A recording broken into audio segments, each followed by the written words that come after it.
Rahul Mamkootam MLA mobile off ചെയ്ത് കേരളം വിട്ടു എന്ന് മാധ്യമങ്ങൾ റിപ്പോർട്ട് ചെയ്തു.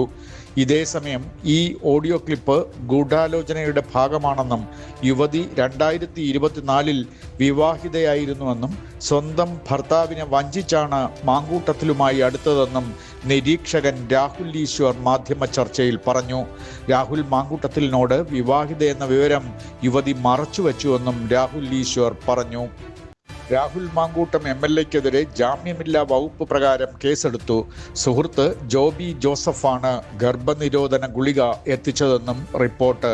രാഹുൽ തമിഴ്നാട്ടിലേക്ക് കടന്നെന്നാണ് സൂചന. എന്നാൽ അല്പം മുമ്പ് മൊബൈലുകൾ ഓണായതായി വ്യക്തമായി.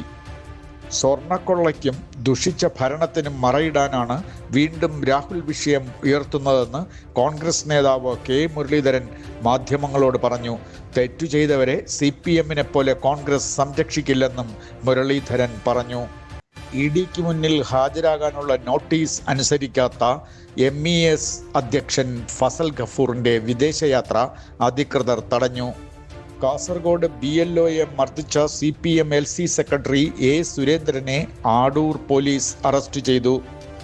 നിലമ്പൂരിൽ വീണ്ടും കാട്ടാനക്കലിയിൽ അന്യസംസ്ഥാന ടാപ്പിംഗ് തൊഴിലാളി ചാറോ ഒറവോൺ കൊല്ലപ്പെട്ടു. ഇന്നലെയായിരുന്നു സംഭവം. വരന്തപ്പള്ളിയിലെ അർച്ചനയുടെ മരണം ആത്മഹത്യയാണെന്ന പോലീസിന്റെ ആദ്യ നിഗമനം. ഭർത്താവ് ഷാരോൺ നിരന്തരം മാനസികമായും ശാരീരികമായും സ്ത്രീധനത്തിന്റെ പേരിൽ ഉപദ്രവിച്ചിരുന്നുവെന്ന് പോലീസ് കണ്ടെത്തി. കുട്ടികൾ നല്ല നിലയിലെത്തണ്ടേ? പഠനത്തിലും ജീവിതത്തിലും അവരെ മുന്നിലെത്തിക്കുവാൻ early brain mapping and academic കൗൺസിലിംഗിന് അവരെ വിധേയരാക്കൂ.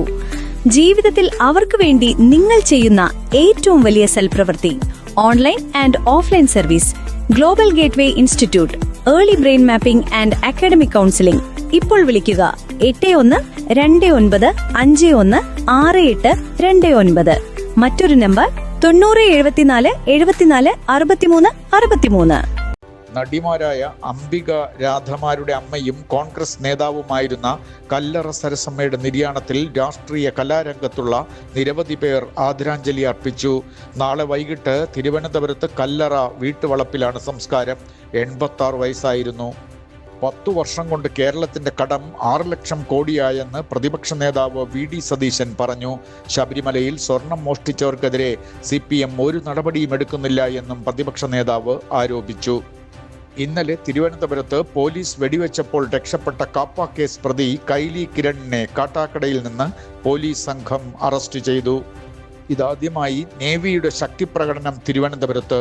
ശംഖുമുഖം തീരക്കടലിലും ആഴക്കടലിലുമായി നാവികസേനയുടെ വിവിധ യുദ്ധക്കപ്പലുകൾ നിരന്നു. യുദ്ധത്തിന് തുല്യമായ റിഹേഴ്സലുകൾക്ക് തന്നെ വൻ ജനക്കൂട്ടം കാഴ്ചക്കാരായി. ഡിസംബർ 3 തിരുവനന്തപുരത്ത് ഗതാഗത നിയന്ത്രണവും ഏർപ്പെടുത്തിയിട്ടുണ്ട്. തൃശൂർ തൃത്താലയിൽ തെരുവുനായയുടെ ആക്രമണത്തിൽ സാരമായി 3 വയസ്സുകാരന് പരിക്കേറ്റു. ഇതേസമയം തിരുവനന്തപുരത്ത് പാറശാലയിൽ കോൺഗ്രസ് സ്ഥാനാർത്ഥി കൊറ്റാമം വിനോദ് നായ കുറുകെ ചാടി ഉണ്ടായ കാറപകടത്തിൽ കാലിലെ എല്ലുകൾ പൊട്ടി ആശുപത്രിയിലായി. മധ്യപ്രദേശ് ഗാന്ധിനഗറിൽ 6 വയസ്സുകാരിയെ ബലാത്സംഗം ചെയ്ത സൽമാനെ പോലീസ് കാലിൽ വെടിവെച്ച് പിടികൂടി. വൈറ്റ് ഹൗസിന് സമീപം വെടിവയ്പ് നടത്തിയ അഫ്ഗാൻ സ്വദേശി റഹ്മാനുള്ള വലിയ വില നൽകേണ്ടി വരുമെന്ന് ട്രംപ് ട്രൂത്ത് സോഷ്യലിൽ എഴുതി. US അഫ്ഗാൻകാരുടെ ഇമിഗ്രേഷൻ നടപടികൾ നിർത്തിവച്ചു. കർശന ദേഹപരിശോധനയും തീരുമാനിച്ചു. വാർത്തകൾ ഇതുവരെ ഇവിടെ പൂർണ്ണമാകുന്നു. കൂടുതൽ വാർത്തകളുമായി വീണ്ടും കാണാം. നമസ്കാരം.